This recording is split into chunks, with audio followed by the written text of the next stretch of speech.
I've seen the worst, and there is nothing left for me to hate, so I can lay me down, my brothers, on the ground. I bled today until Coyote comes to raise me up and carries me away to go. Leave me, run like you never did. No,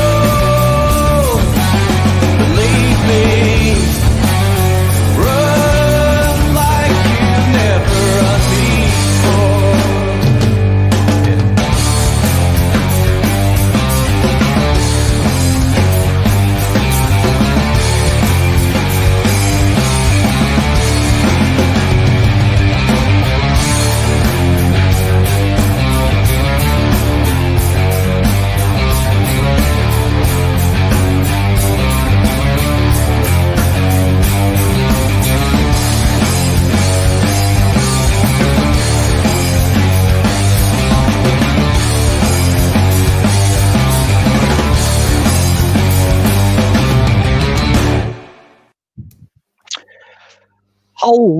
Hello, and welcome to the Scottish Rugby Podcast. Obviously, I'm not Cammy Black. I am John Anderson, filling in for the inimitable Cammy, who is having issues with moving house down south at this point, to the point where he's almost claiming he's almost going to come back to Scotland, I believe, quite soon. So joining me, as you will no doubt see, is the other head of the two. Are we a two-headed hydra? What are we? You just called it a two-headed beast, I think, before. We just went with beast for a while, didn't we? I believe so. I mean, this is all on you. You're the host now. Yes. Well, we have had some encouraging chat from our overlord. Encouraging us not to, let's say, well, I'll put it politely, he has suggested that we will hopefully not mess this up tonight, given what has happened when the cats at a rave have taken over the podcast in the past. Well, one went very well, did it not? And then the other one... Did we not get angry? Did we not get an angry email from Jeremy? Or was that another time? I don't know. Oh, that was another time. So, anyway, tonight we have a bit of news. We will have a look at the some of the signings. Yes, you heard it here first, people. Signings, re-signings at Glasgow. It is all happening over at Scotstoun. Sorry, I'm trying, Ian. We will also take a wee look at the 1872 Cup, which this weekend actually resembled rugby, which was quite good. And finally, those of you paying attention to the old social media channels today will note the Scotland team or the Scotland squad for the Six Nations was announced. So we will be going into the pros and cons and the long and short of that tonight. So, speaking of long and short, Ian, we are brought to you tonight by manscaped.com, the top dog in male grooming products for the downstairs nether regions, as well as other parts of your anatomy. You can get we've obviously mentioned a few times now, but for those maybe joining us for the first time, myself and Ian, we've got the swag.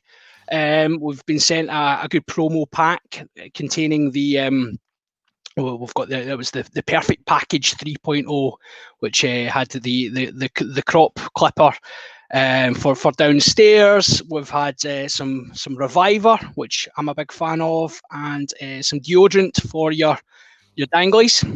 Multifunctional Reviver as well, we've noticed, for blistered hands. Yeah, we've talked a few times about this. It's good for your blistered hands. So if you are a hard worker who uses your hands a lot, highly recommend this.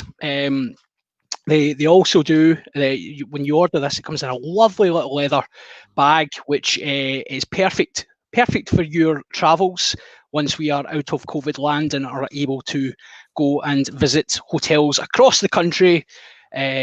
Possibly even you could take it. I mean, I'm just speculating now, but you could take it with you if you were staying overnight in Edinburgh for a rugby match in the future. It would be a perfect travel bag, I think, Ian. Yeah, but and it's going to have to be durable because obviously we don't know when that we're going to be allowed to travel again. No, but it's a good bit of kit. And they sent us the nose clippers as well.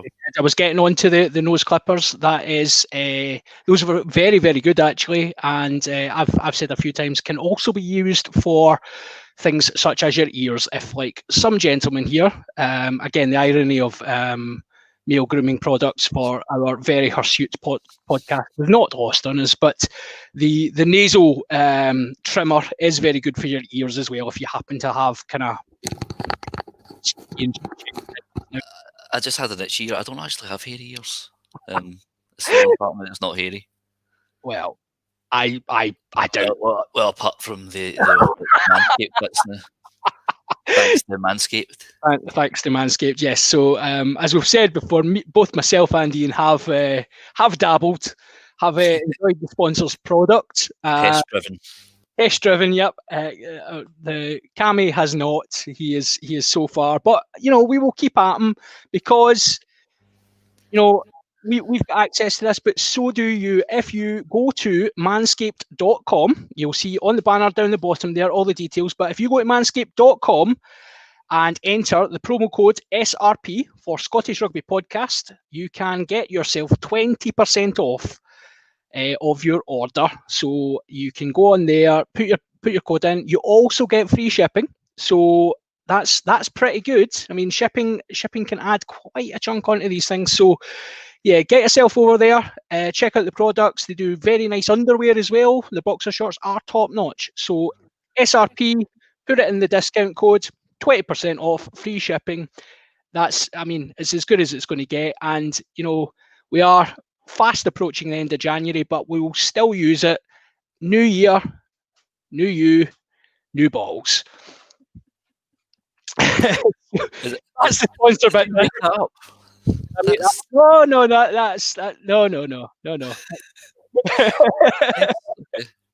And it doesn't have to be on your balls either. You can trim it whatever you like. It's the official trimmer of the UFC as well, I believe. That's it. Oh wow, okay. There was an advert with your man, it's Bruce Buffer. It's Michael Buffer that does the Let's Get Ready to Rumble. Yes. And he's shouting at some guy who's using it just on his stomach. So it can be used on any part, but it's good for your knackers and all. Safe. So, I mean, we've had, obviously, there's a few few folks have been with us throughout this journey that we've had in the partnership we've had with Manscaped now for a wee while, and I think we've had a couple of comments. So Ross McDowell has given us got the swag, got the shaving bag, which I think that's a good tagline. I love that. I think we could maybe use that.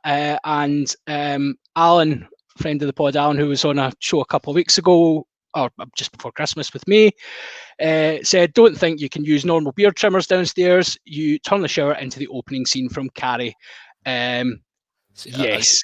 I knew somebody that said they used a Mac 3. Like they trimmed it. I don't know how they trimmed it. I think it was scissors, and then they actually went like proper blade on it, which I think takes a lot of bravery.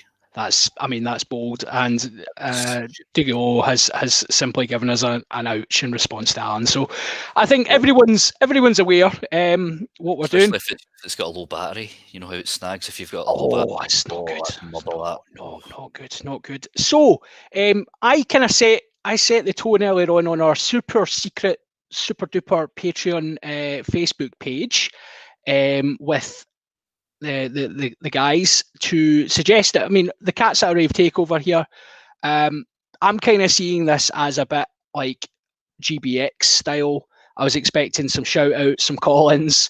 We've had one already. Kirk James has given me a shout out in a song, bits and pieces. He said he was going to ask for Castles in the Sky, but don't you worry, Kirky boy, I'll get that on for you. Sea shanty version. Yes. So you can the banner's still going down the bottom there. It's worth noting before we get into any rugby, because we normally spend about 15 to 20 minutes talking nonsense beforehand. You can also subscribe to our Patreon page. We offer exclusive content. You can get even more of this top-class worldy chat from us on the Patreon page. If you pay £3 a month, which is less than the cost of, if the pubs were open, a pint, you can get access to the Richie Vernon Thunderdome, and that gets you exclusive content and gets you access to our lovely Facebook page. And and I mean, you've obviously got the honour of being in the Richie Vernon Thunderdome as well.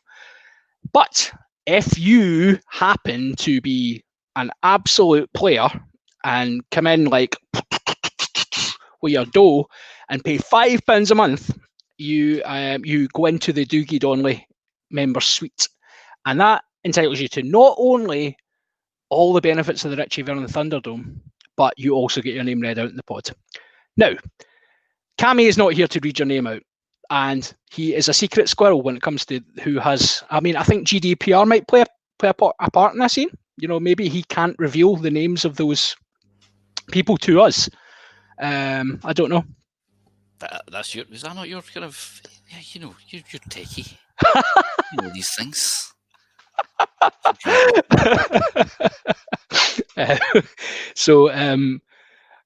Well, he hasn't revealed that if we have had any. Well, he'll need to, take notes and exactly. Give them a super special shout out, possibly with a banner or two. Yeah, absolutely. I think that's fair, and maybe if this goes well, which it inevitably won't, but maybe if it does, then Cammy will have to spend the first half hour of next week's episode, or the next time he's on, he'll have to spend the first half hour reading out the names. It'll be like a roll call from like the end of the Avengers Infinity War. It'll be half an hour of names and half an hour of apologising for what we said. Yes, assuming we're even allowed on here anymore. So yeah, I mean, there's been some really good Patreon content out there. Well, we think it's good. I mean, and people seem to want to pay money for it, so that's a good thing. And I'm getting some abuse from Rona just now. I see on the comments. He's not techie, and he's just relatively competent with Excel. I will take that from you, Rona Sweeting. I will accept relatively competent. I have not been called relatively competent at anything recently, so this is a good thing. I couldn't even work it. I couldn't even remember how to do a simple add formula in a column. I did it manually. I just got a pen and a bit of paper, proper. Even use my calculator on my phone. Just like, right, carry that over. There we go. I should also make clear, based on last week's episode, where we did have, we had a lot of commentary on the Bodine Hayes drink choice. Actually, there seems to be a lot of fans out there for the old Scrumpy.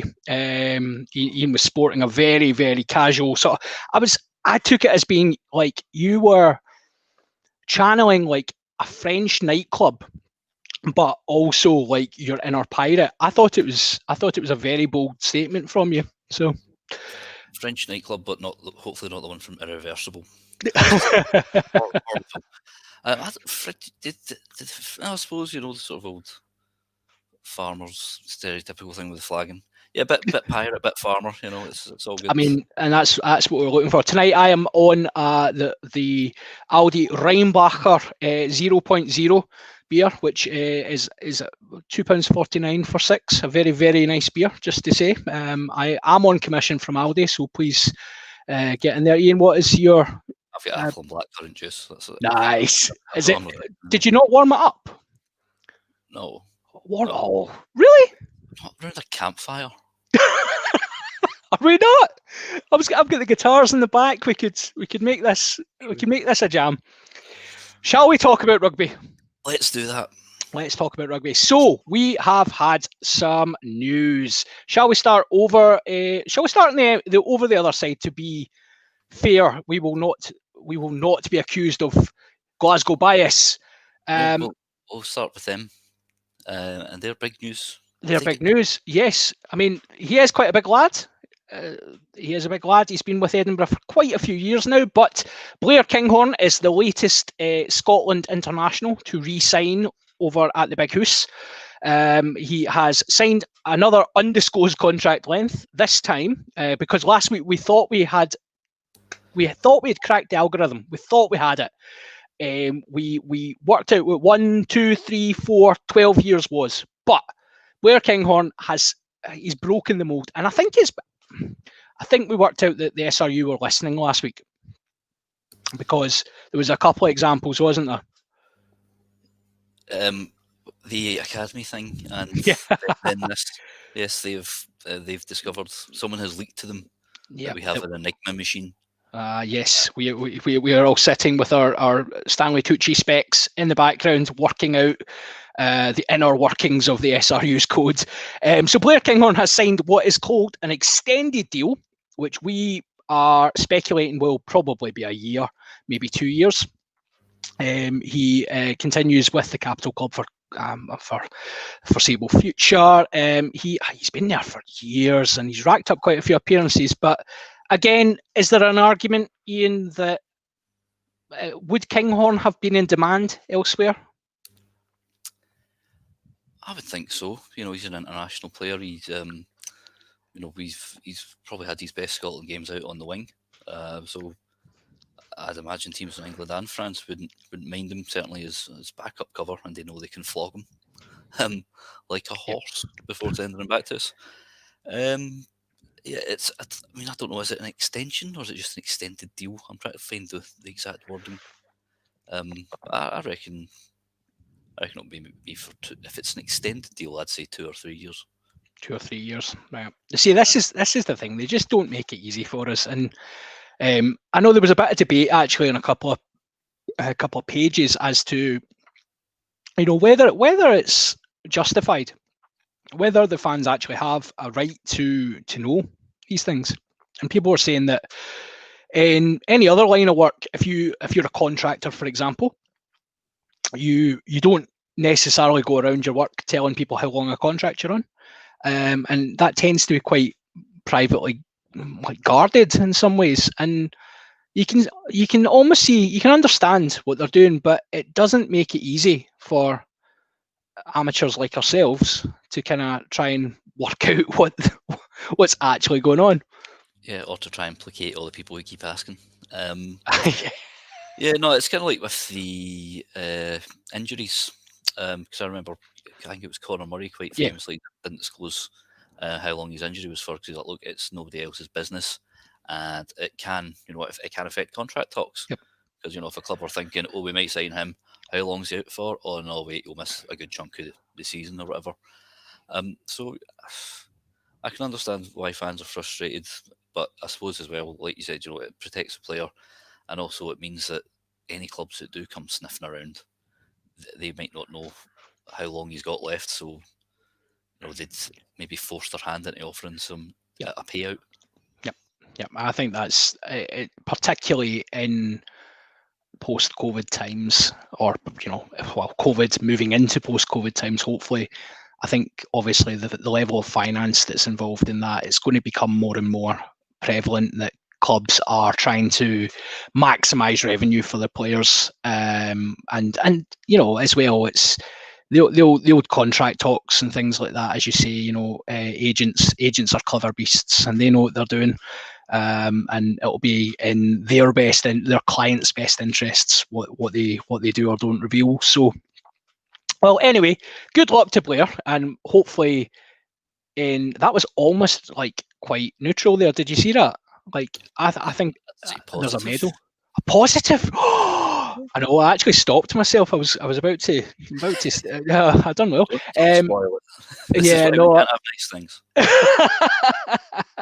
So yeah, good luck to Blair, and wishing him well in terms of his future prospects at Edinburgh, and hopefully he will have, in this contract space, learned to pass. Moving on. We can talk about. We can touch on that during the 1872 Cup review. Yeah, we'll get to that in a second. Johnny, one of our regulars has jumped on and said very diplomatic. I'll take that. That's a compliment. Thank you. I'm going to get the next bit after my wee snide aside there. Shall we move quickly? We'll take our Fiat Punto across the M8 virtually, because we're not allowed to do that just now. Let's sail in our yellow Punto all the way across the M8 down to Scotstoun Stadium, where will we start with the re-signing? Yes. Let's start with the re-signing. Yeah. So Stan Johnson, Boris's dad.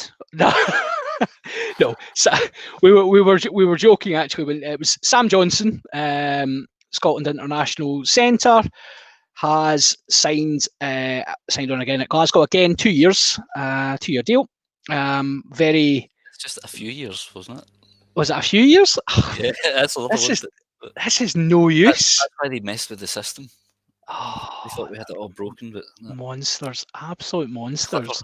Snakes. Yeah, they are. Give the SRU their due in this instance. They are one step ahead of us here. They are playing with us, toying with us, if you will. Anyway, Johnson has signed on again for an undisclosed period of time to be part of the continuing Danny Wilson rebuild. Happy enough with that, Ian? Yes, I rate him. I was a wee bit surprised. Well, he was cut from the Scotland squad, but we'll go on to that more in detail later. Not a good player. Has all the things you want to see from an inside centre, really. Barring a kicking game, but actually I think he kicked a couple of times against France even. So yeah, he can do it. So just unfortunately he's had a number of issues with injury. So when you have seen the best of him, it's only been for short periods at a time. But hopefully, he can get a good run of games going. Glasgow's form can pick up, so we can see the very best of him as well. Yeah, I think that's absolutely fair. He is one of those players who, when he first came to Scotland, Ian's not even interested. He's just wandering off. I'm going to have to talk to a wall now. I was going to make a good point. I had my headphones in. I was just grabbing my batteries. I know, but it just looked like I was talking to the air. Yeah, he when he came over to Scotland at first, he was one of those kind of unheralded guys. Kind of come over, took a wee while to settle in. But on his days, he's a very, very, very, very good centre, very good 12. Offers something quite different to a lot of our 12s, quite an intelligent player. So he, as you say, he's been, I think he has been really unlucky with injuries, and I think his fitness has counted against him. But we are preambling the Six Nations. We will get there in due course. The other piece of news, winging its way from Scotstoun, is an actual in the flesh signing, a real actual signing. It has happened, guys. We have signed a 10, and it isn't Duncan Weir. That was obviously, that's coming soon. We'll cover that next year. But an actual 10 will join us for the rest of this season. Glasgow have signed Ian Keatley, who most recently of Benetton.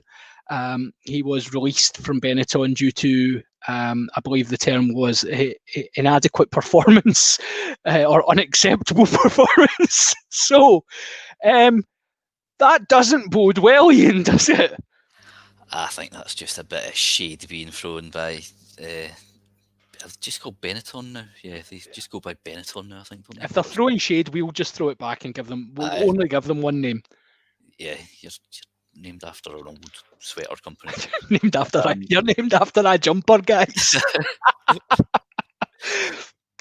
And you're no the sweater shop either. Yeah. But I think he had 9. I think he's got 9 caps for Ireland, and the last of them wasn't even that long ago, 2017. And obviously he's been behind the likes of Sexton, and probably given his age, maybe a wee bit of the end of O'Gara's career as well.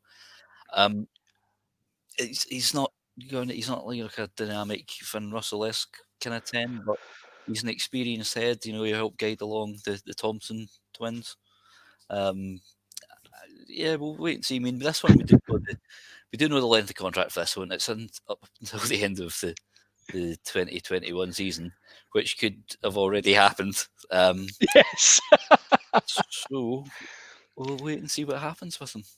And for me, it was quite a strange one, because obviously this has been on the rumour mill for probably a couple of weeks since we seen the statement from Benetton saying we've kicked him out, and then there was kind of but he's heading off to Glasgow, so it's fine.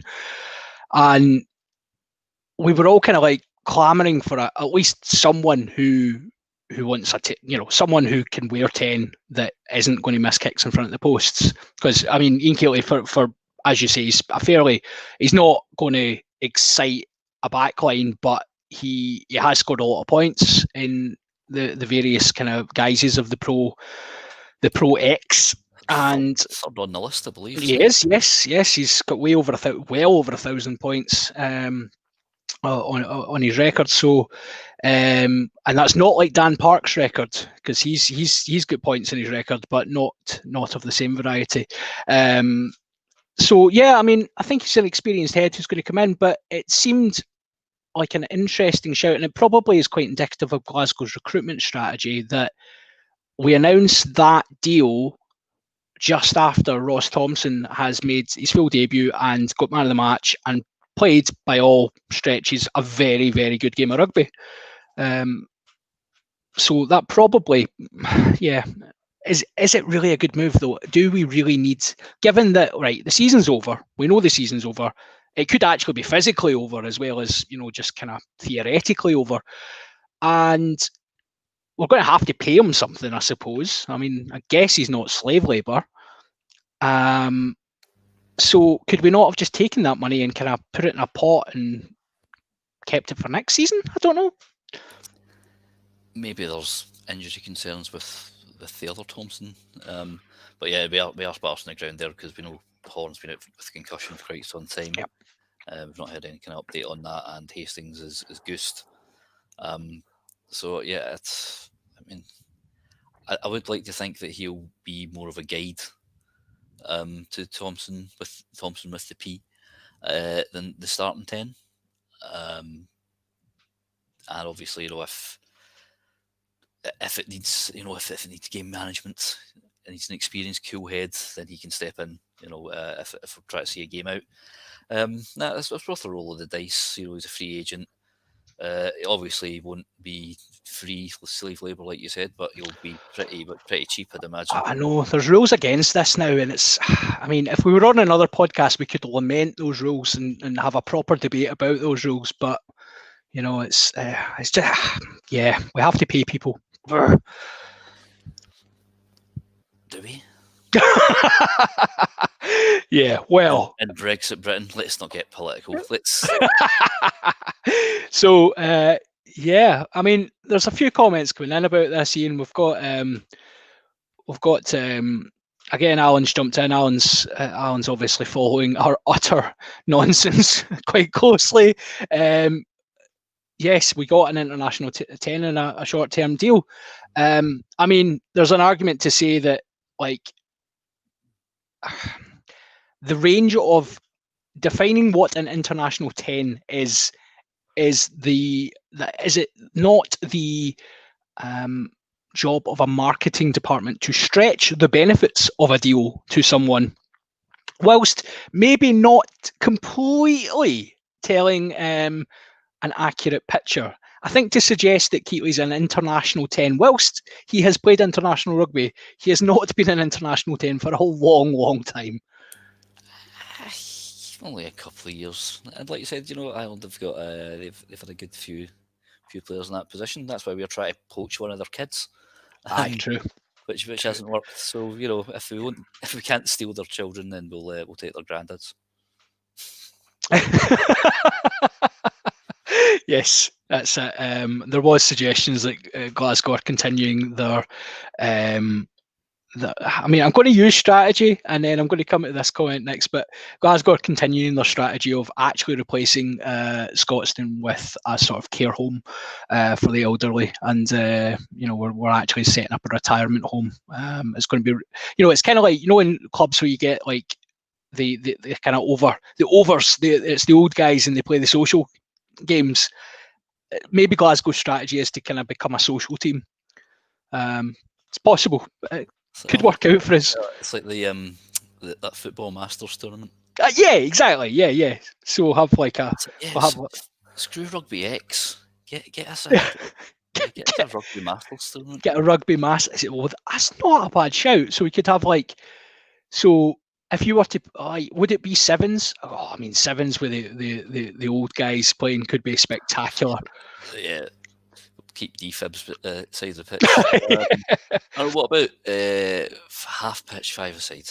Half pitch 5. Or what's the pitch 5-a-side? Yeah. So yeah, up and downy. That could be good. So I mean, if the SRU want to poach that idea from us, we are going to copyright this, and intellectual property. That is now our intellectual property. You cannot steal it now. And if any ex-pros are interested in becoming poster boys of our new format, then do give us a shout.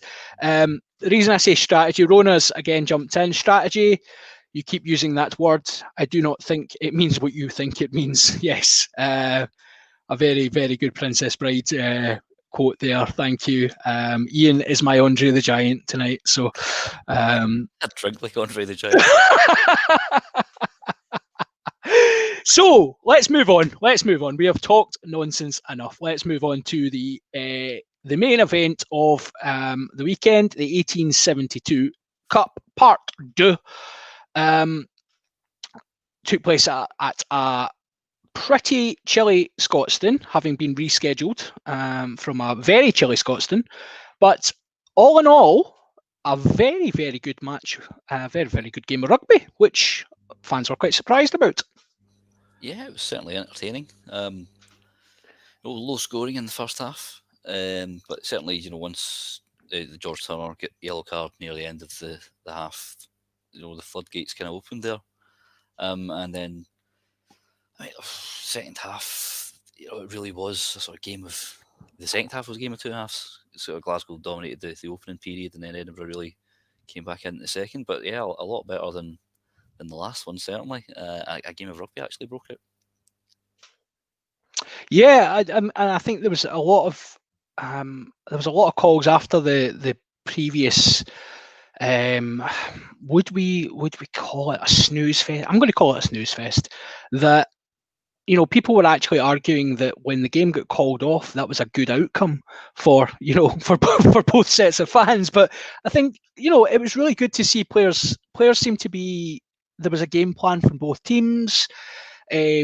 Some basic skills were on show. There was a few decent attacking moves from both sides that resulted in points. So very, very pleased. It was a very good game, and obviously we are not shy about our allegiances on this podcast. Both myself and Ian are of the better persuasion, Glasgow persuasion. I don't know. The train. Can we talk about the train? Yes. Let's talk about the train. Man of the match for Glasgow was. So those of you who have not seen it, I will set the scene using my descriptive way. About 39 minutes have gone in the first half. Nick Groom has the ball, just as a ScotRail locomotive comes scooting past Scotstoun and promptly hoots its horn. Nick Groom, in his Super Rugby experience, thinks that this hooter might well be the final play of the half, and after doing a very impressive little slalom back and forward, boots the ball out. Yeah,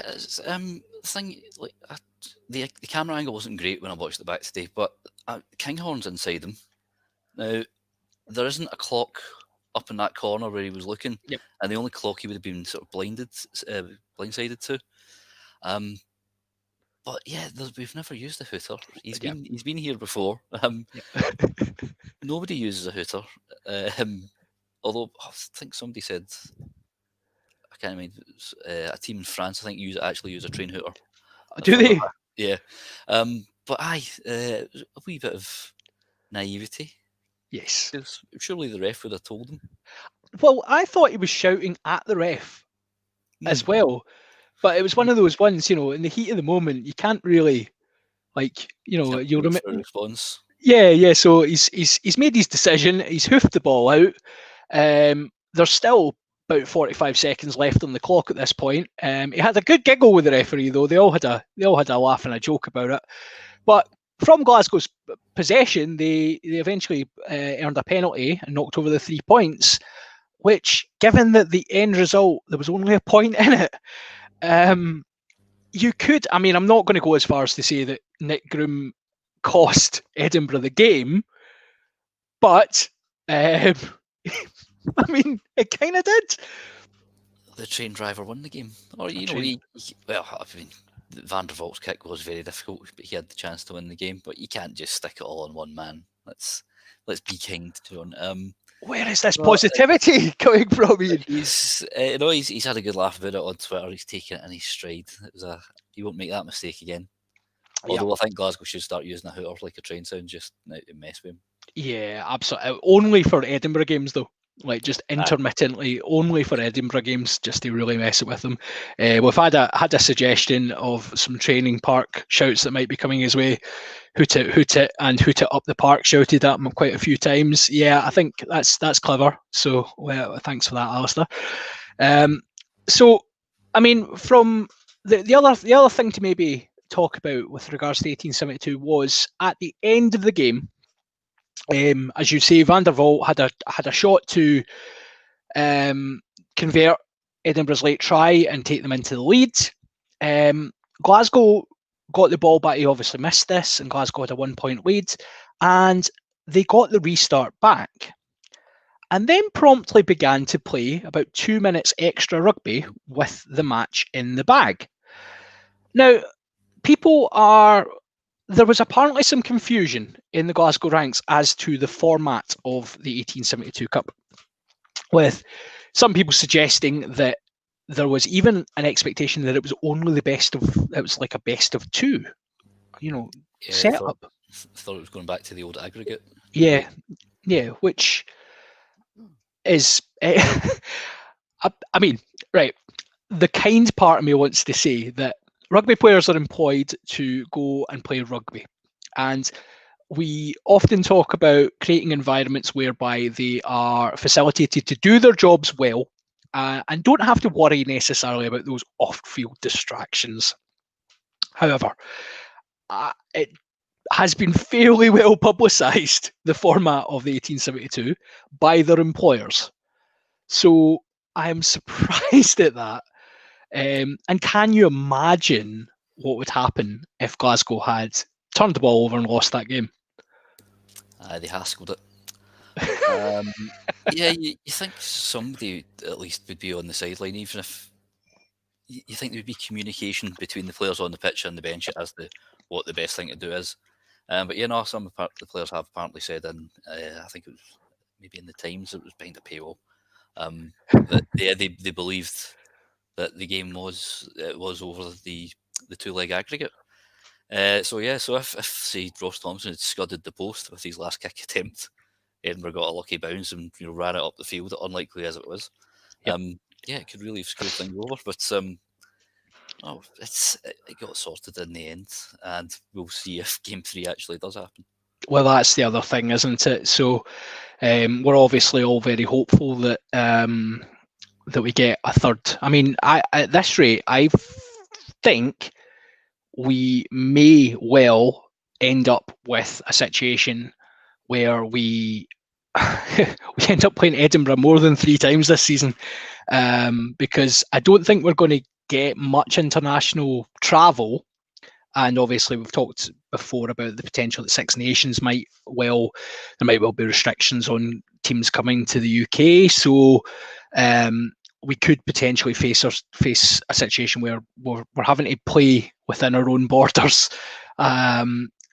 So we might be having, it might be like in American sports they do like the playoff series, like in baseball and stuff like that. They play like 7 games, don't they? Yeah, so we could maybe get a 7-gamer against Edinburgh. I mean, when was the first one of the end of last season? Was that the end of August or start of September?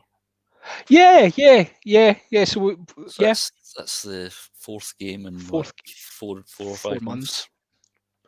Fourth game in 4 months. So, well, at least it keeps them out of the house. Keeps them out of the house. A game a month keeps something at bay. I don't know. Keeps the COVID away. There you go. A game a month keeps the COVID away. I'm not sure that's accurate. Do not quote us on that. We are not medical doctors. No. That will come as no surprise to everybody that's listening. When was the last time you heard a doctor with an accent like this? So yeah. There'll be classes, John. Well, that's true. Yes, I know. So woke. So yeah, I mean, overall, positives to take from the game.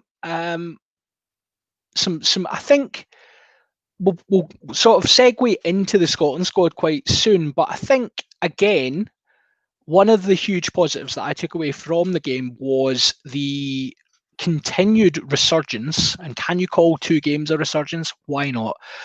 Of the big Richie Gray, big Nevis himself. Indeed, we do. We know he's a class act, but we know he's also that's rhymes. He's also a glass act because he. No, again, he was a real line-out menace.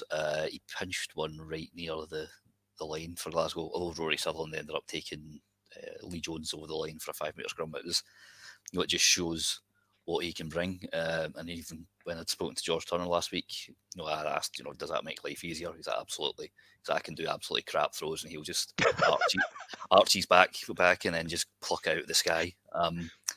So yeah, I mean, obviously we've. Speaking of George Turner, he's now probably first choice Scotland. Scotland took her with McInally and Brown out.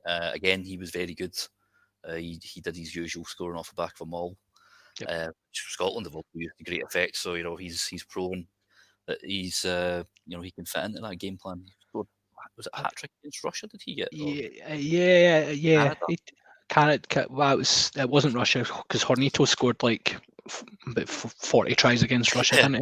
Well, he should have had 4, but one got cut off. Yeah, and that was like the best one of the lot as well. It was a good wee try. And he said it was forward. Yeah. Never forward. Just a sympathy vote, that one. Absolutely, but yeah, no, I think Turner's an interesting one. I heard, so I read, I believe it was Fraser Brown was talking about Turner and saying, obviously, because again, the likelihood is because of injuries to McInally and Fraser Brown, that it's likely Turner's the next cab off the rank. And Fraser was saying that he's obviously working quite hard on his set piece, and he carries the ball like none of the other guys. He is an absolute wrecking ball, as we will attest to when we were down in Sale, and he was running like a centre, I believe was the description of him. So he's got a lot of the raw attributes to be a very, very good hooker for Scotland. There was suggestions that his set piece has been, obviously, you're picking out that he's saying I can do crap throws, and Richie gets them, but ideally, and if George is listening, I'm just like, this is my professional feedback. Could you not do crap throws? That would be fine. Just give it a try. It might work out for you. And there has been some concerns about scrummaging because he is a wee bit, he's kind of slightly different to the other two. But again, I believe, is Turner another converted back row? Yeah, he could also sort of fit in at 7. I don't know. Well, I just have a plethora of decent back rows. It's like, right, you're not quite as good as this guy. Do you want to be a hooker? There you are, caught in the McDonald's diet. Don't throw this. Yeah, I know. It's funny. I remember watching. I was down at Bishopton actually, and I remember watching one of the guys, and he was a back row, and he was getting asked to convert to play hooker. Much the same. I think it is quite a popular move because of probably the different role of the hooker now, to kind of be that menace at the breakdown. And they had set up a big. There was like a big hoop tied to the post, and he had to basically just throw the ball consistently through the hoop over and over and over. But it was weird because they didn't take the hoop off for game day.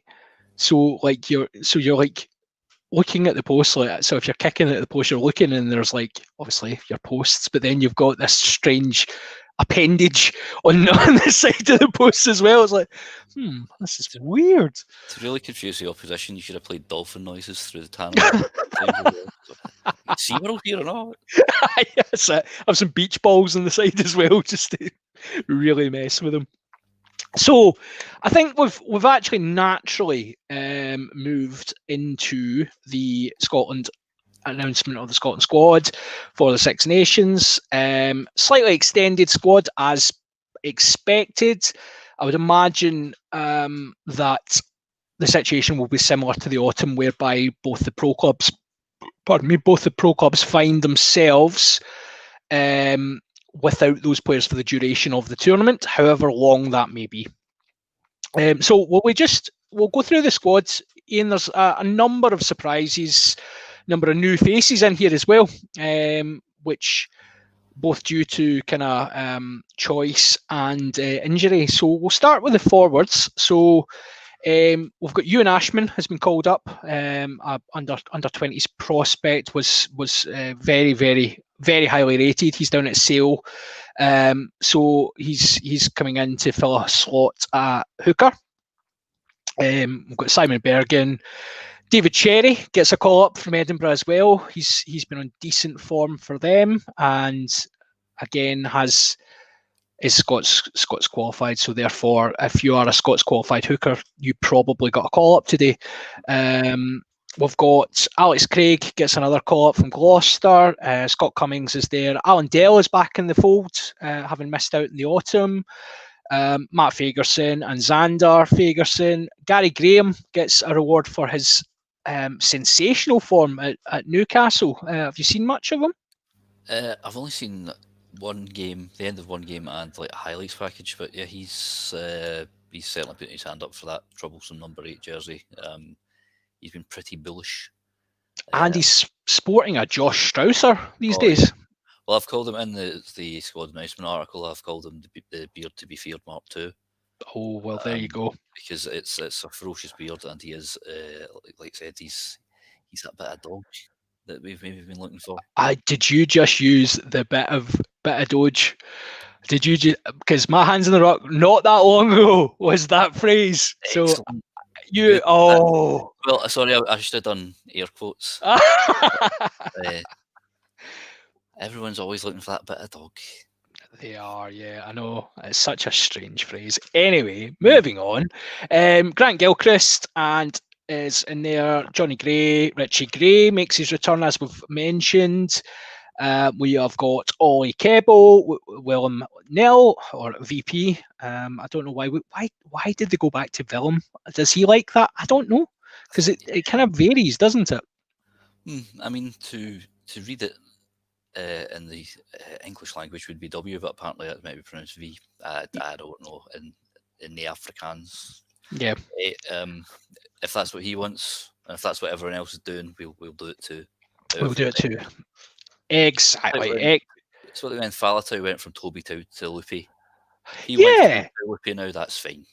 Yeah. No, I think that's absolutely fine, and we have no problem with that whatsoever. So we also have Jamie Ritchie, fresh from signing a contract for 17 years over at Edinburgh.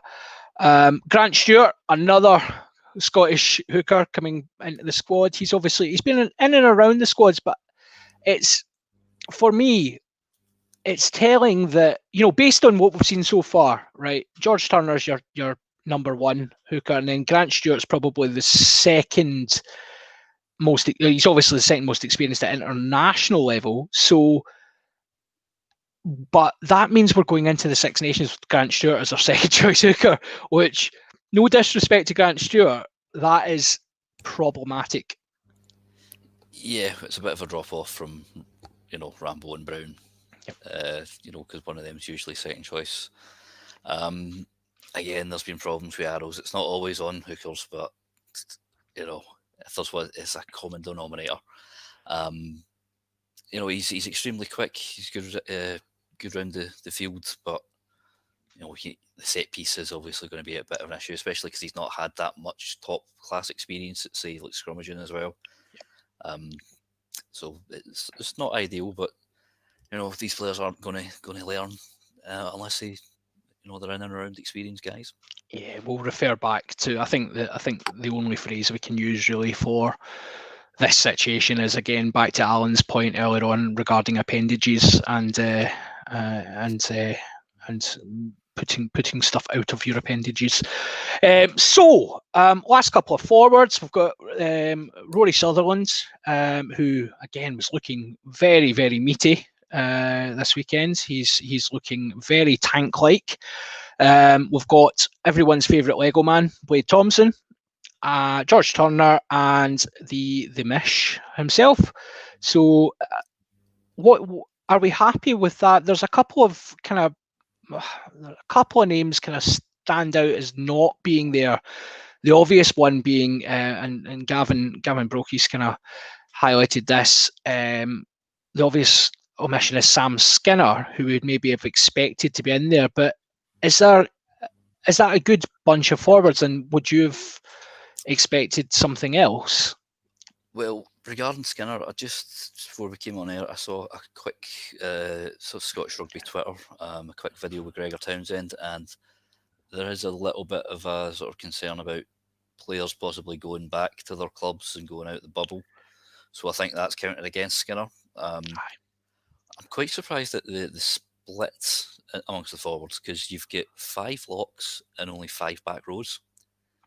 I have these written down. You've got Craig, Gilchrist, the Grey Boys, and Cummings, who are all naturally locks. And you can't imagine Richie Gray doing a shift at open side, can you? And then in the back row, you've only got Richie, Watson, Graham, Matt Fagerson, and Blade Thompson. So it's a bit of an odd one, especially because Skinner can do sort of 5 and 6. Anywhere in the second row and 6. Yeah. Or also, he's been tipped to be an 8 by Rob Baxter. So I wonder if we'll maybe see someone like, could they move Cummings into the back row? Could Alex Craig do a shift at 6? If somebody goes down, it's strange, isn't it? Because Townsend has always, throughout his tenure as Scotland coach, he's always had at least one of those hybrid back row lock covers. You've and even at Glasgow he was the same. You always had a Swinson or a Harley kicking about who could always go and cover the back row, and you would always have at least one back row who was a decent line out option who could come in to lock. I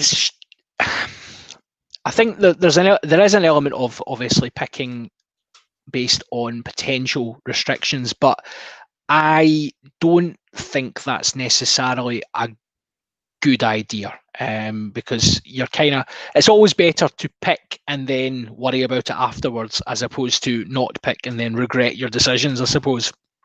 But none of those locks, as you say, really, from what I know about them, and obviously we don't see them day in, day out in training, none of them strike me as potential back rows, aside from, again, Cummings is the guy who kind of jumps out, but he's been, arguably first choice lock for the last while. So he's not started the last 13. Yeah.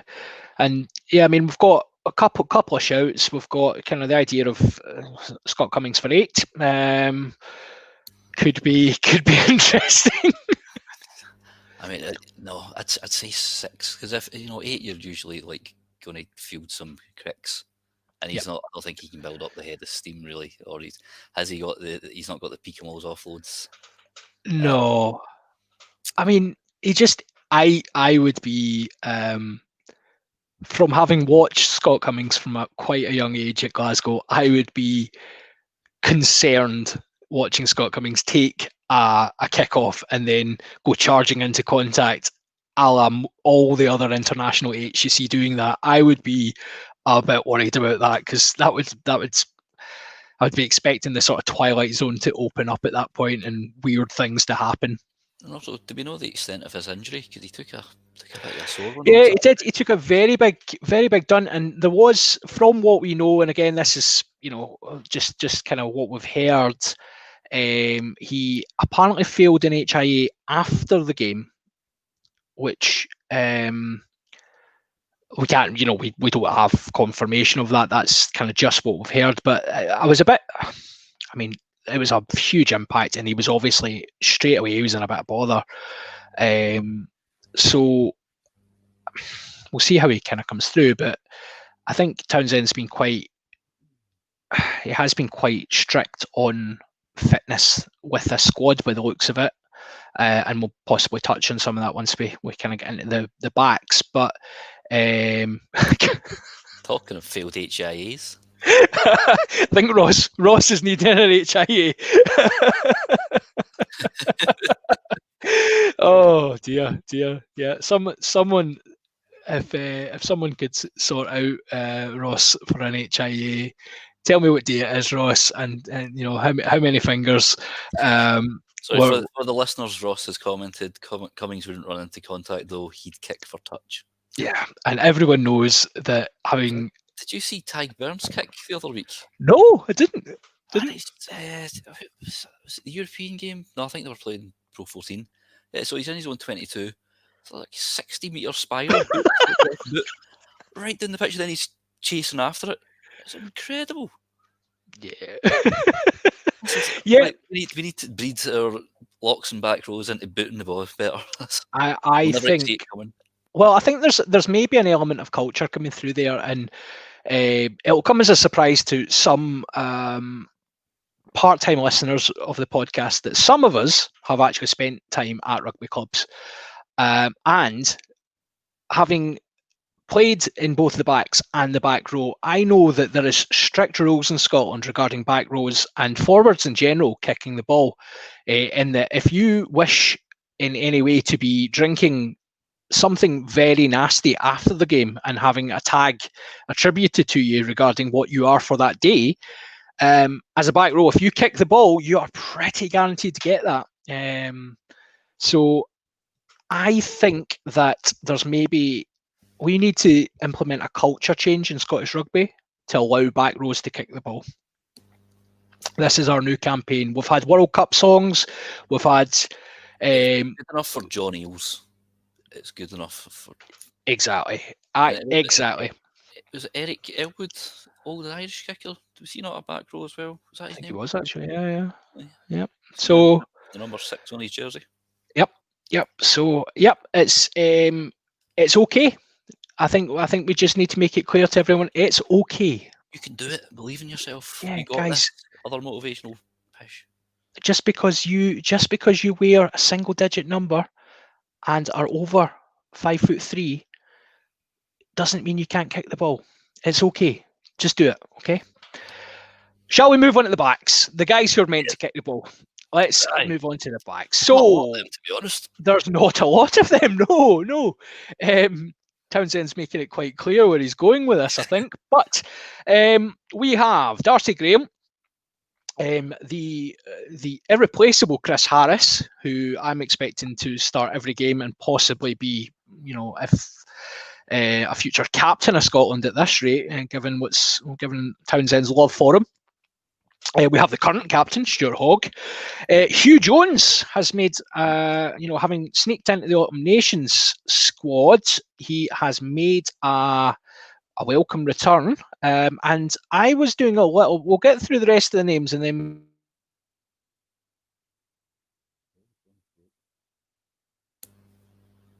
Kinghorn, he's in there.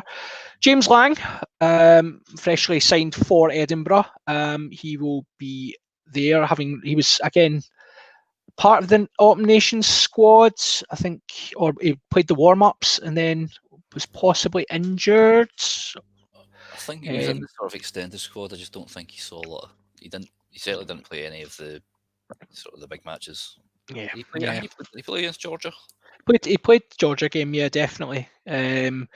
So Sean Maitland is back as well. We've got Sleepy Sean coming back, and then like out of nowhere, Byron McGuigan, which when I was reading the squad, I had to double check that I wasn't reading a squad list from like 4 years ago, just is Byron McGuigan this series Blair Cowan?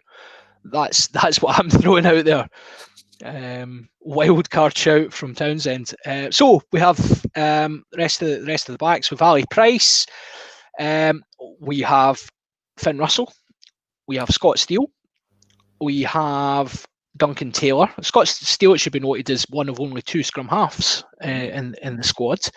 We have Duncan Taylor, which we've already, like earlier on today, and we in our super secret chat had a bit of a debate about the Duncan Taylor pick, and again injured at the weekend.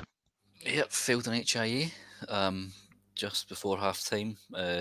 Saracens warm-up match against Ealing Trailfinders. But he's one of the few 12 options at 12. Suppose he can cover a multitude of positions as well, but bit of an odd one, since it's such a small squad to pick somebody who's might not make any of the games, because he's had some issues with concussion before. Yeah, he was out for the best part of a year with concussion before, and I mean we've talked a lot about Duncan Taylor, and on his day he is the definition of a Rolls Royce player. He is just a class act, but he is also made of, like, not even like, you know how you get, like, see on your phone, you know how you get like all this Gorilla Glass, smash proof glass that isn't really smash proof, but it just means that, they charge you an extra £100 for it, and then you drop it and you have to get it upgraded anyway. Duncan Taylor isn't even that. He is like, if you were to go back to the very first smartphone, that if you were so much as to look at it the wrong way, the glass would smash. That's the type of glass Duncan Taylor is. He is perpetually injured. And we were saying, is it time to give up on him? That's the question. And I feel bad for the guy, but yes, we can't really afford to carry him. Yeah, because he's 32. He's not going to make the next World Cup, you wouldn't think. Yeah. And even if he did, he'd probably get injured. Whereas Sam Johnson, who's just signed a new contract, and we talked about it before, he's completely omitted when he's been first choice 12, barring injuries, for a good while. Some interesting calls in there, and Taylor's coming out of an English bubble. Him and Maitland are coming out there. Although I don't think the English Championship starts for another couple of weeks. No.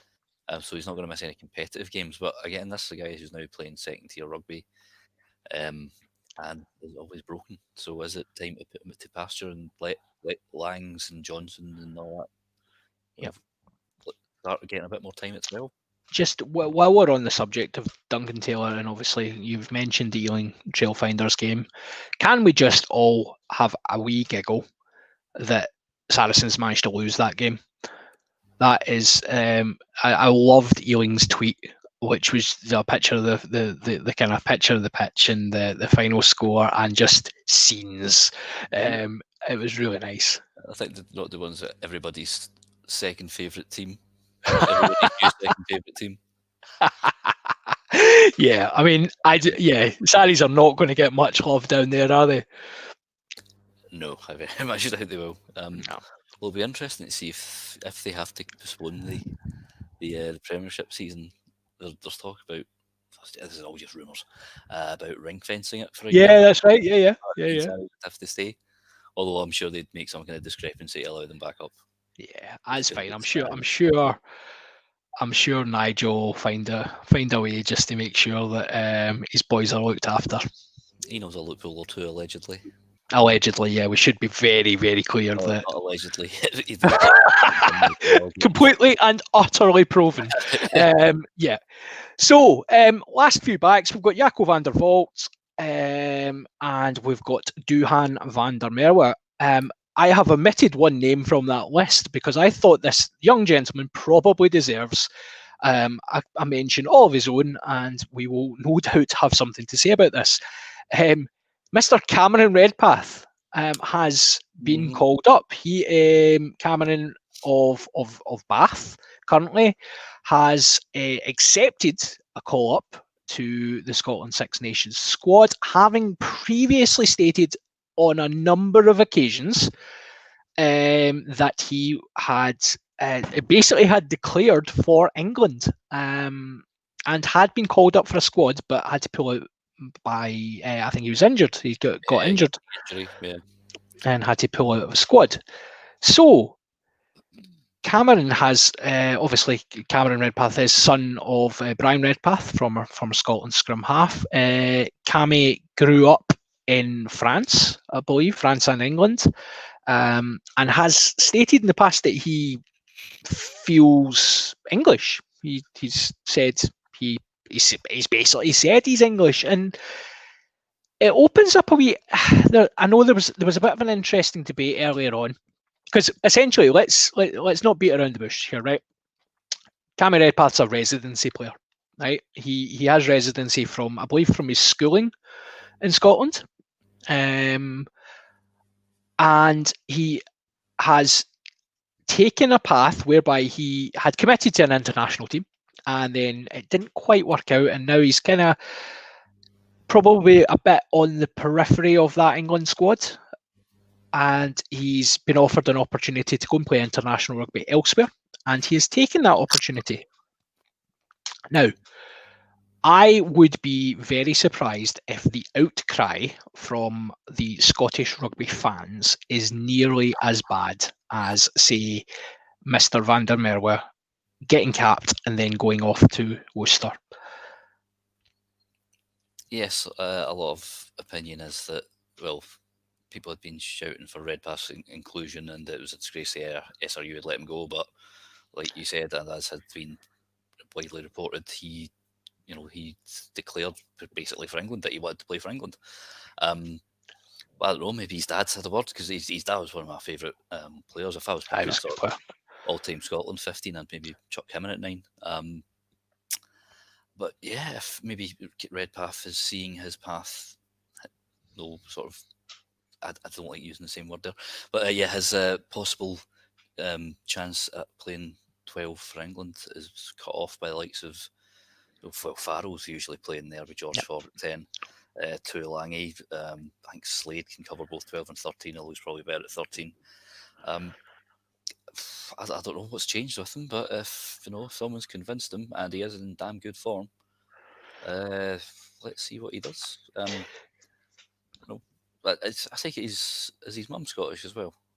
I don't actually know. I know his Beyond. I don't know his background much actually.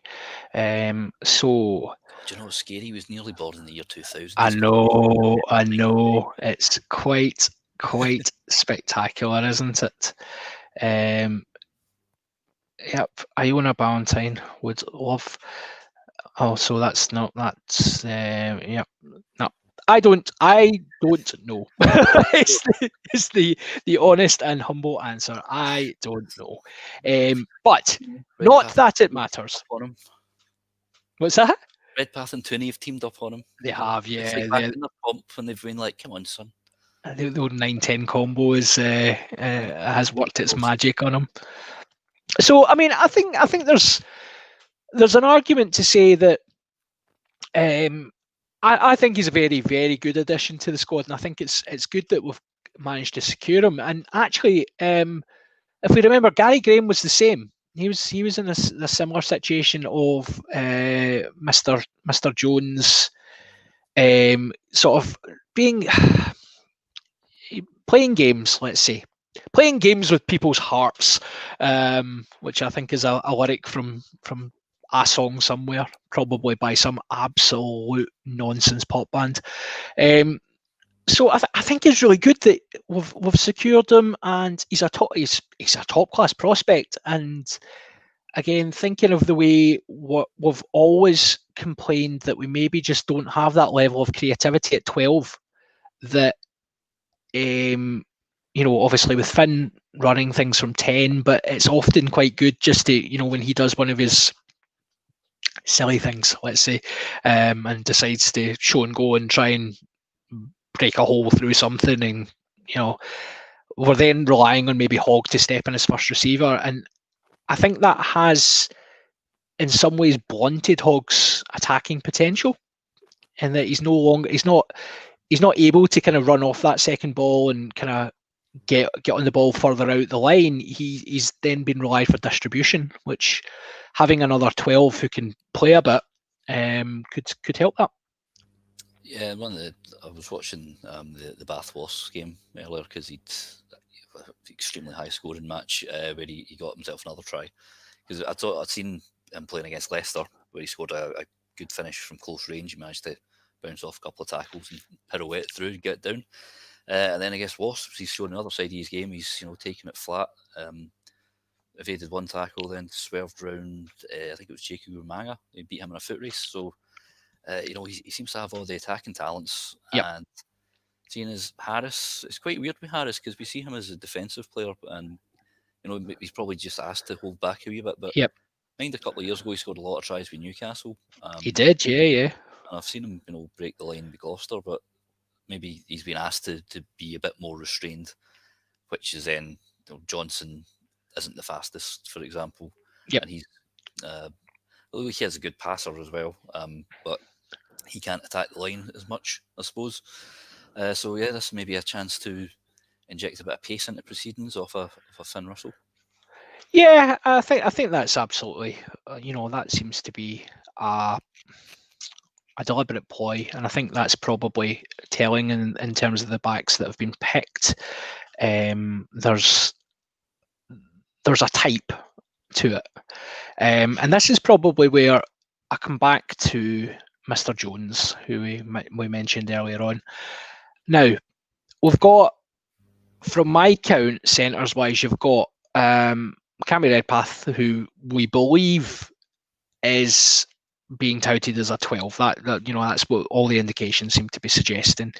We've got James Lang, who has said he's signed for Edinburgh to concentrate on being a centre, so he's wanting to play 12. You've got Duncan Taylor, who is predominantly a 12 now, but you could argue he has covered 13 in the past very effectively. Is 32-year-old, 13, I don't know, could be interesting, but I would see him probably still predominantly as a 12, which then leaves you with Harris at 13, which, we think Chris Harris first choice, that's fine. But could we could theoretically see the return of Hugh Jones to 13 in a Scotland shirt very, very soon, because there's no other options. Yeah, well, in the SRU release, I think they have said that he's a centre. Right, okay. Will be. I think Harris will. He's incumbent at 13, so I think he will stay in that jersey, unless he gets injured. With Jones offering, cover off the bench, because we obviously know he's now a converted fullback, and he played in the wing for the Stormers a couple of times. Yep. But yeah, there's Rory Hutchinson has been left out. He has. Yep. A ball playing 12, although again you can see him in the 13 shirt, but. I think there was rumours about injury with Hutchinson. Oh, was there? Right. So suggestions of injury, but again, this is part of the press release. Obviously they've indicated who's been picked, and they've said that a couple of the younger guys have been called up to train with the squad as well. So Jamie Dobby. I've not got it in front of me actually, but Rufus McLean has been called up, and Rory Darge, or is it Rory? Is that right? Did I get that right? Yeah. Go. Hey, go for me. I don't know. So I was debating between Ross and Rory, and I mean similar names. There's so many Rorys in Scottish rugby, That's There's like 2 Rory Jacksons in the under-20s, I think. there is, yeah. From a flank. Yeah, yes, yeah. We've got a few players kind of been called up to train with the squad, but there's been no mention kind of injuries, and it makes it a bit more difficult for analysis of the squad because, and you know yourself, Ian, as a admin on a fairly busy Facebook page. This time of year tends to be the where is this player debate. And strangely enough, the usual candidate for this type of thing is the where's Duncan Weir. And having cut his hair and had his return to the glory of the Scotland jersey at 10, he has unceremoniously been absolutely papped out the squad again. It's usually potentially usually picks a squad like 41 or 42 for these things, but they've had to obviously trim a lot of fat. Although then they picked 20 forwards. Sorry to all the forwards out there. Don't send us letters. Is it a surprise? I mean, the thing is, though, right, we're now looking third choice 10 will be Hogg, right? If something happens to Finn Russell, please all pray for Finn. Hashtag pray for Finn. Then Van der Vault's obviously the next option. Lang, but I think they'd put Hogg in there first. Yeah. And also Lang's probably not going to start. He'd be bench cover, and there might be someone else. It depends on. It's probably horses for courses. But I know Duncan Weir, even though he's now going to be back in Scotland. Yep. I mean, I think you'd said last week. He's just below tier test level, and I think I think that's evident with his omission here. Yeah, because I mean, yes, Finn Russell's back. Okay, so that in itself brings, and Jaco van der Vault is qualified now. So there's 2 players returning, but you could make an argument for. I mean, Duncan Weir, when he came in over the autumn, he didn't exactly set anything alight, but also he didn't set fire to the place. So that was okay. So I mean, I was surprised he wasn't named. Actually, I'll be honest, I was surprised he wasn't named in the squad, even from a kind of just having a few bodies around the camp, and particularly, your point regarding the English players, if you can get them up to camp quite early and get that first few weeks of training, then could be useful. But yeah, no Duncan Weir, so we'll be no doubt waiting on him coming back up to Scotstoun. I think they could have cut. I mean, we're surprised about McGuigan being in. You look at, there's enough wing cover because it's going to be Darcy and Doohan, you'd imagine. Yep. Or Doohan's going to start, we know that. Then it's Darcy or Maitland. And then you've also got Kinghorn who can cover wing because he's not going to be starting at 15, it'll be Hogg. Yep. Sorry, says Hugh Jones and Duncan Taylor. So you're kind of like, do we really need Byron McGuinn? Could we not take another scrum half or a fly half? SC has been mentioned, but again, with the Exeter thing, they might call him back if he's not getting used in a matchday 23. Yeah. I think there's had to be a lot of compromise made. I think that clip I was watching, that's probably from an SRU podcast, so you can probably get official stuff from Tooney tomorrow, and it'll just back up our expert claims right here. Expert claims, that's right. That's a bold statement in itself. Votes again. Yeah, aye. So I mean, yeah, you've got, as you say, you've got Hogg at fullback, Hugh Jones at fullback, Blair Kinghorn potentially at fullback, Byron McGuigan at fullback, and then Duncan Taylor at fullback. Maitland played fullback. Maitland at fullback, yeah. So basically, we've picked a couple of 10s, a couple of 9s, and loads of fullbacks, and Chris Harris. Yeah. That's bold. That is bold. That's okay. Cool. Let's see how this pans out. Yeah. So, anything else for anything else? I know there's been chat about Mark Bennett hasn't made his way. I don't understand the clamour for Mark Bennett. I was surprised he got man of the match the other day, or a couple of weeks ago. Yeah. Aye. Yeah, I think I didn't rate it before, but I think I was going to give it to Watson if anyone, because Watson's always class. Yeah, I wouldn't say he's not as dynamic as he was, when he was Young Player of the Year nominee. Yep. He's always had all these injury problems. Is he in good enough form for him to climb ahead of the squad? No, he's not in as good form as say Hugh Jones. The one I was not surprised by, to be honest, Magnus Bradbury. Yep. He just disappears. I forgot he was playing for most of the game against Glasgow. Then somebody tried to say that him and Matt Fagerson don't get involved enough. Like, Matt Fagerson, I think, topped the carry count. Yep. I don't think you can't say that Matt Fagerson doesn't go looking for work the way that Bradbury doesn't. No, there's definitely I don't compare. So the only comparison you make with Magnus Bradbury and Matt Fagerson is the number on their shirt. They're two very different players, and right? I've given Bradbury a hard time on here, like I have most Edinburgh players, to be fair. But and that's, I do it in jest, kind of sometimes. But there's normally an element of there's a grain of truth quite often to a seedling of truth to my comedic ribbing. Which a mighty acorn grows. Yeah, we need to get some Romanian rugby players on here. Could be we'll get some mighty oaks on here. But yes, Magnus Bradbury. Bradbury's a player who, if we remember back to his initial days with the Scotland squad, was sent away from the Scotland squad with a remit to increase his work rate. He's been told by coaches throughout his career that having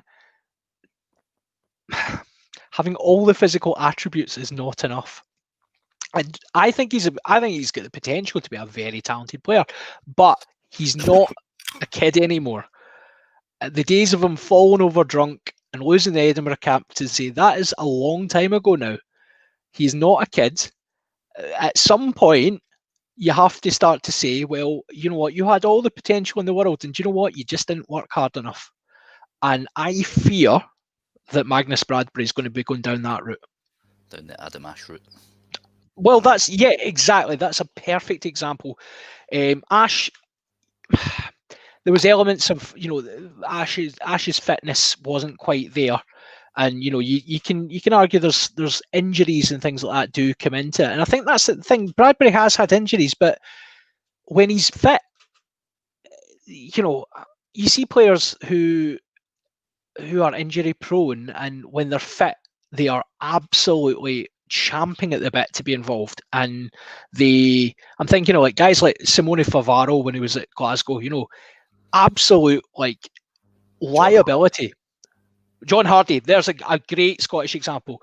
Completely and utterly guaranteed to go and smash himself into someone and fall down, but there's no doubting his work rate. And Bradbury you just never get that from him. No, I mean, especially when Edinburgh have had so many players away during the Up Nations Cup. You've been up, and when I've watched Edinburgh a couple of times, I've seen them getting absolutely horsed. Like they got a doing off the Ulster. Yep. His was an issue. I think he gave away about 4 or 5 penalties. And like you said, we've been expecting this great player to come along. Where is it? It's not there. His consistency isn't there enough. Yep. No, I think that's absolutely fair. So let's put our predictive hats on for just a wee second. How are we going to do in the Six Nations with this squad? Where are we going to go? I don't think we'll win at Twickenham. I don't know if we'll play any other games.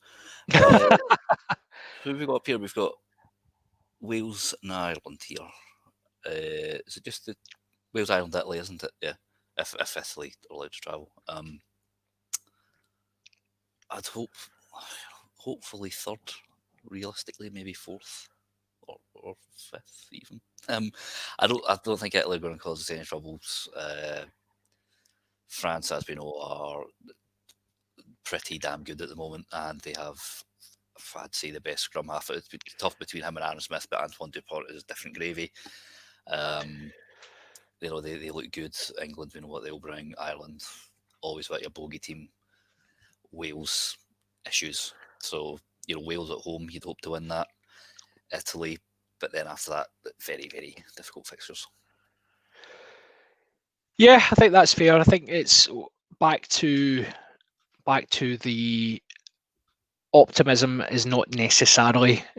We're not going into the Six Nations maybe as optimistic as we have approached other tournaments, which often doesn't work out for us anyway. So I think, is it going to be just let's go and enjoy ourselves?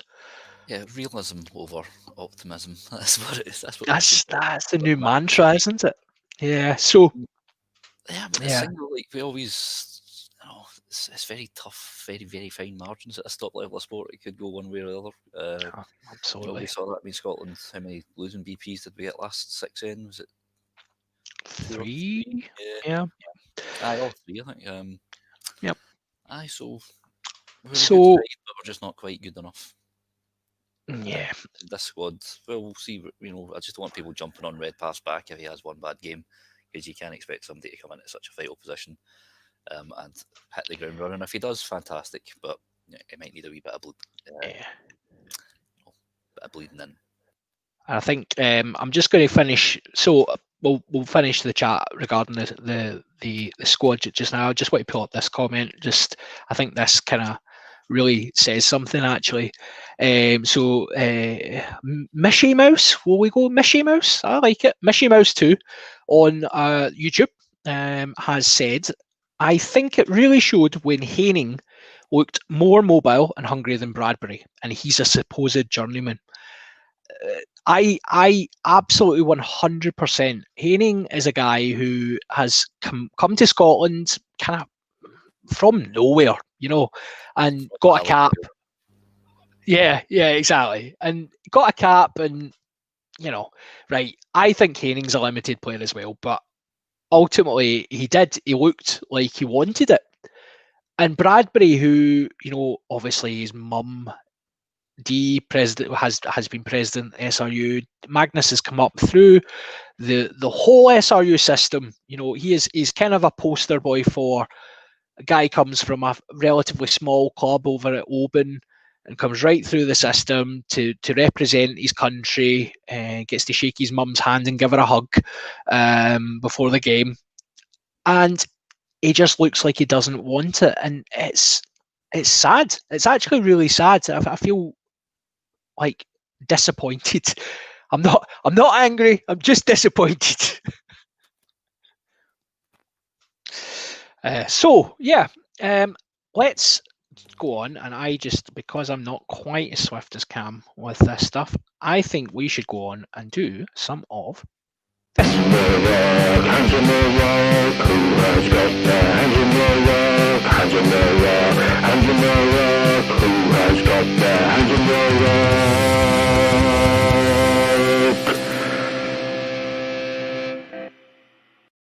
So it is Hands in the Ruck. See, I'm just showing that I can actually do these wee videos. This is me kind of, I didn't quite get the comment away, but Cam will forgive me. It's fine. So Hands in the Ruck, our any other business section. It has been a fairly quiet old week on the Hands in the Ruck.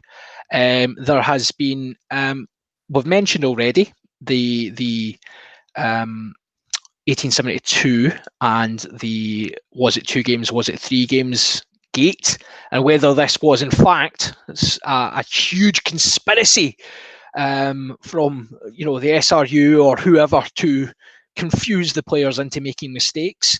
I'm going to pass over to you, Ian. Do you have a hands in your ruckage this week? Only some mild infringements. I don't suppose. Did you see the Pro 14's recent sort of social media things where they'd, it's just I'm tired of the cliches.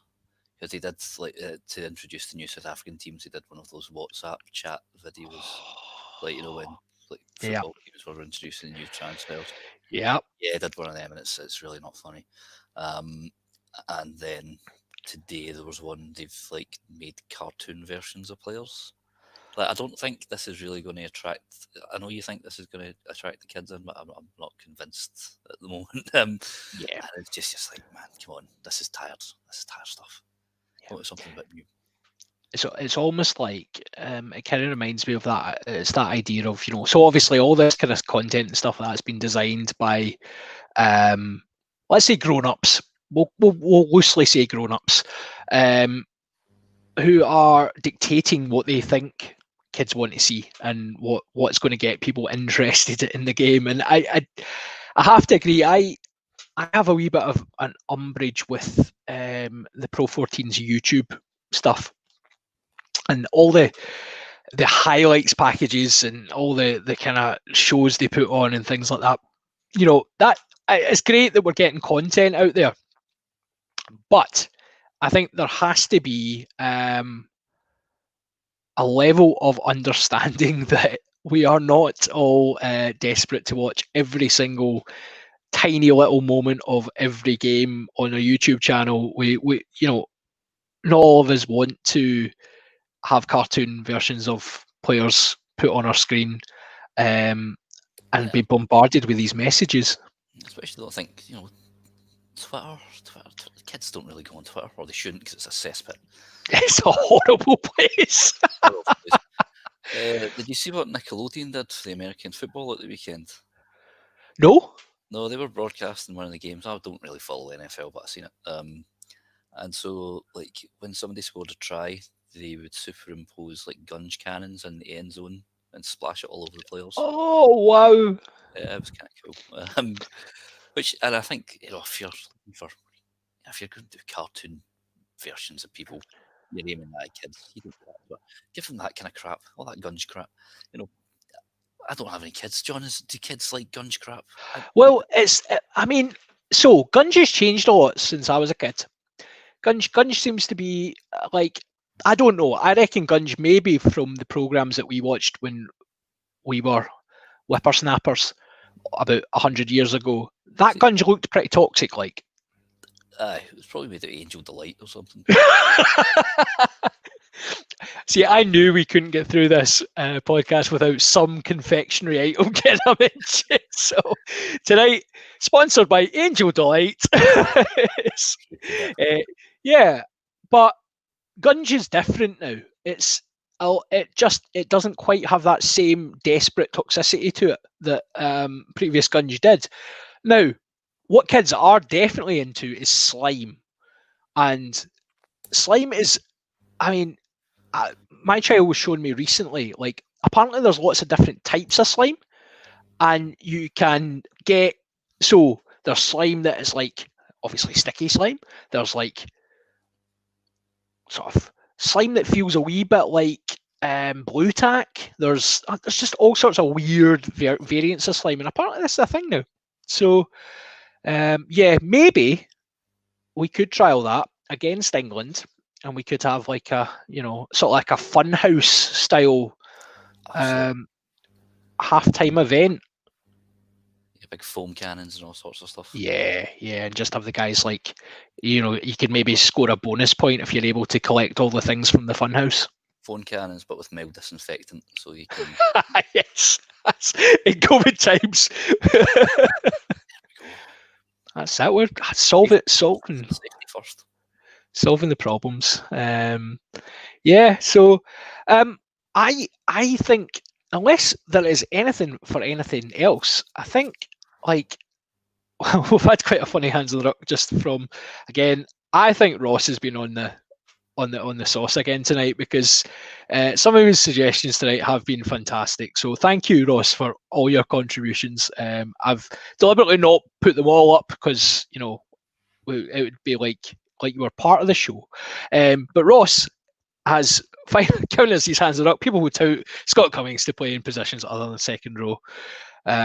Yes, I think that's a valid. That's on you. That's on you, man. Yes. So obviously we know the SRU are listening. So I think I'm going to just put my hands on the rock out there. The hilarious press release from the SRU for the squad, for the Glasgow squad for the 1872, with the absolutely going to town on the number of academy graduates they had starting within the squad, and after us criticising the previous week the lack of academy usage from Glasgow, it was quite funny and shows that they are listening to their audience, and that is a good thing. We're not that important. I think they can last all the way through. Like, I don't know. Maybe they've got some kind of software that picks out bits where they might be getting slandered. No, they've got an intern that has to listen to it. 100%. You know, they played well, and we've just been saying, give the kids a chance, man. Well, that's it. Yeah, that is our. So the kids got a chance, and they produced a much better game. Yeah. Well, that Edinburgh try with Christine, that was a really good. It was a stunning try, absolutely stunning try, and again, like, we joke about our kind of bias, both me and Ian, about our bias towards Glasgow, but you know, we like good rugby, and that Edinburgh try was an absolute cracker. I was so I mean, I didn't clap, let's be honest, because like I was a bit annoyed about it, but it was still a stunning try. That's why you go, damn. Yeah. No, I can't. No. Just get a drink. That's it. Yeah, no. So, so we had some actual rugby to talk about this week. We've had some announcements. We have had a couple of hands in the ruck suggestions. I think that's and hopefully we haven't managed to get kicked off of any social media platforms this time round. I think we've been very well behaved cats tonight. It's been more, I would say, cats at the Bally tonight. Cats at the theatre. Cats at the theatre, yes. And to be honest, the amount we've talked, it has almost lasted as long as a theatre show. So I guess with that, I think we will call it a night. So thank you, everyone who's contributed tonight. Thank you, everyone who's stuck with us. We've only lost 13 people over the duration of this, which isn't a bad body count, really. Thank you to everyone who's been part of this, and we will see you when we see you. I need to confirm whether we're getting Cam back next week or if it'll be me standing in again. God help you if it's me standing in again. So thank you from me, and thank you, Ian. Thank you, and good night. Or whenever you listen to this. Bye. Bye.